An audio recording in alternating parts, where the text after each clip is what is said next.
David Crowell, Movement Mortgage, is part of our Lowcountry Connect program. David is super knowledgeable, and we always have a lot of views and interest when David does a video, and I think you're going to like this one. There's a lot of good information, so stay tuned.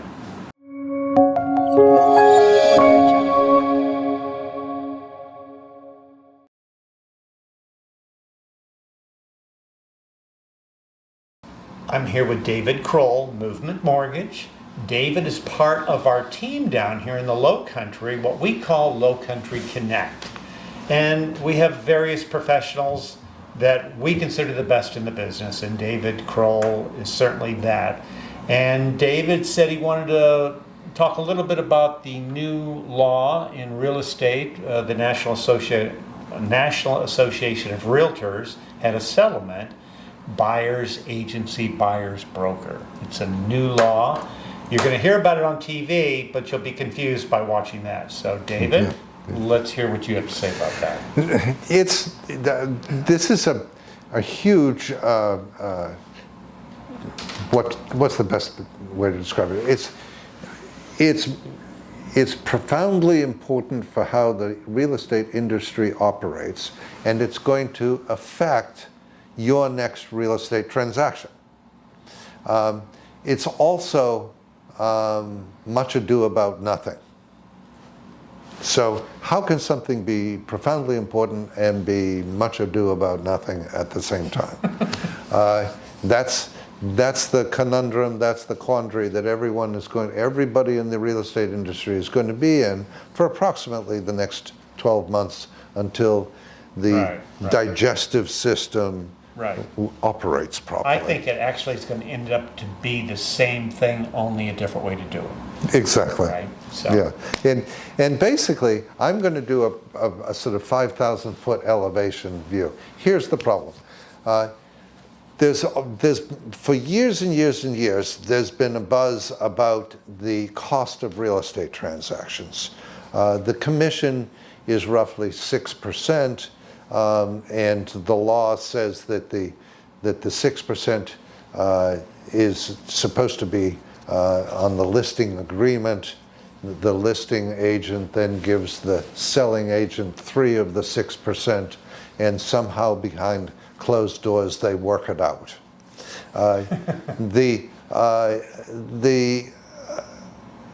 That cost, that 6%, has been built into real estate transactions for a very long time. Behind closed doors, sometimes that's reduced to 5, sometimes it's reduced to 4, sometimes it's reduced to 3. If it's a real cost, then how can it be reduced to 5, 4, or 3? Well, because at a 5,000 foot elevation, one salient feature of this entire transaction remains the case. Someone's going to pay real costs and real services. Someone's going to pay. There is no free lunch. So there's a certain amount of cat and mouse and hiding the pea under the shell that has gone on for 30 or 40 years. The fact of the matter is that the seller of the property is going to pay the commission, and the commission is coming out of the sale price. And the buyer of the home is going to pay because the buyer has to foot the bill for the price of the house. So it really is much ado about nothing, because if you accept the sale price, then you have inherently accepted all of the costs inherent to the transaction. If here's the simplest way to put it. If you're a buyer and you want to buy this $100,000 house, but you don't want to pay any fee, then the best way to do it is and you really don't have the cash to pay a fee to the realtor, then the best way to do it is to pay $103,000 for the house, and you can have the seller of the house give a $3,000 credit toward closing costs. endless manipulation of this equation is what's about to occur. The one bedrock concept here is that the house itself, the price of the house, inherently carries the value in the transaction. Who gets what, as far as fees are concerned, is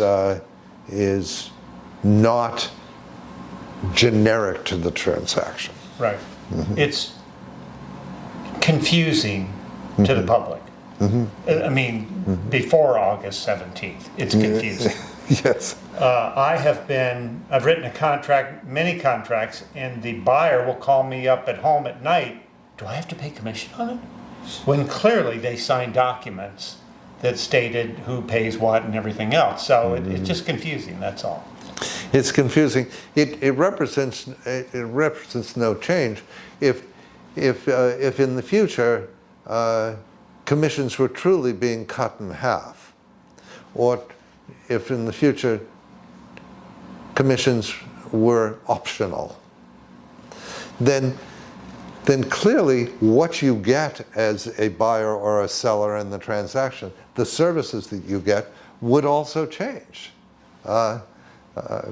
It's a little bit like saying, you know, did you see BMWs selling cars for half price now?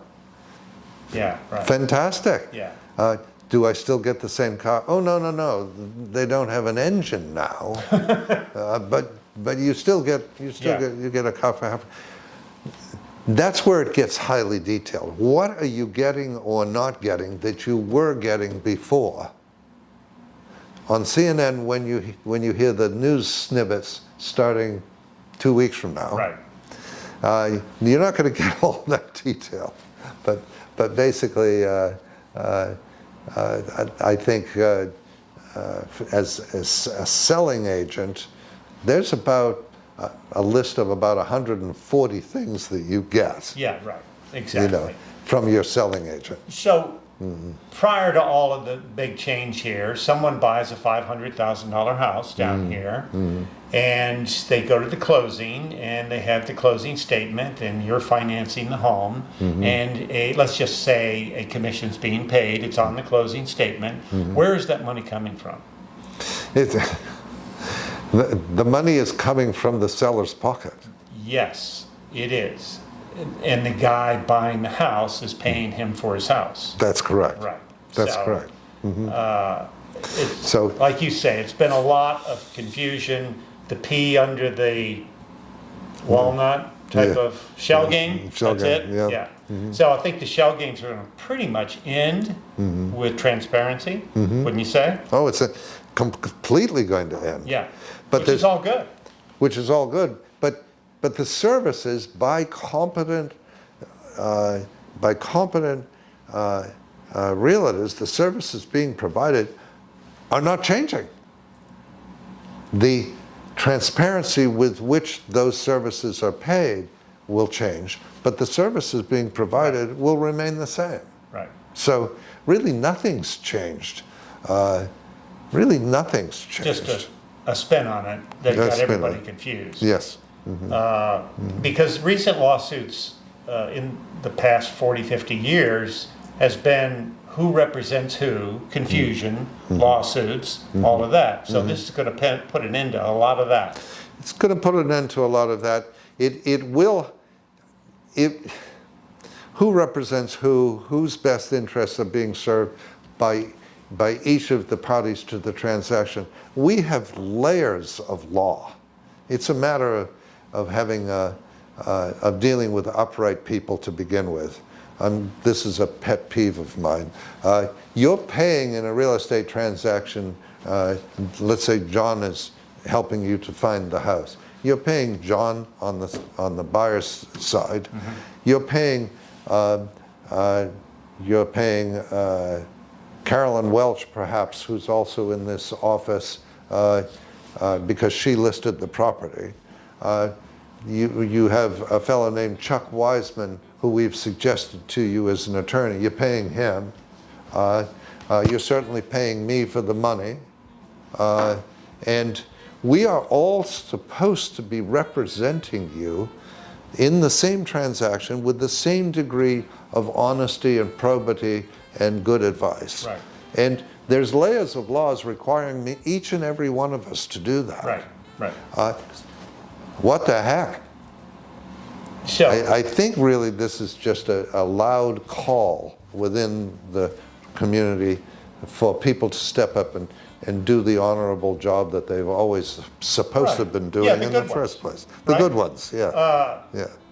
I've heard that we're going from a speed market, go, go, go, run out, videotape the house, I'll take it, go, go, go, to a skills market. And you're going to need some skill as a realtor, mortgage broker, you know, attorney, all of that, to execute all of the new rules and everything else, I believe. You're going to need some good people in your corner. Exactly, exactly. So I think it'll clean up the industry. The job that's well done at the present time will be done in exactly the same way in the future. Right. Yeah, I agree. Yeah, totally. So anyway, I appreciate your spin on it. It's very good. As always, I like the fact that you said layers of legalities and rules, and we're just not just flying around down here doing stuff. That's right. So anyway, please come down and see us. We will introduce you to David Crowell, Movement Mortgage, and we have a whole host of professionals, and we will find your dream home, the appropriate house, the appropriate purchase, and we'll help you get that. So come see us.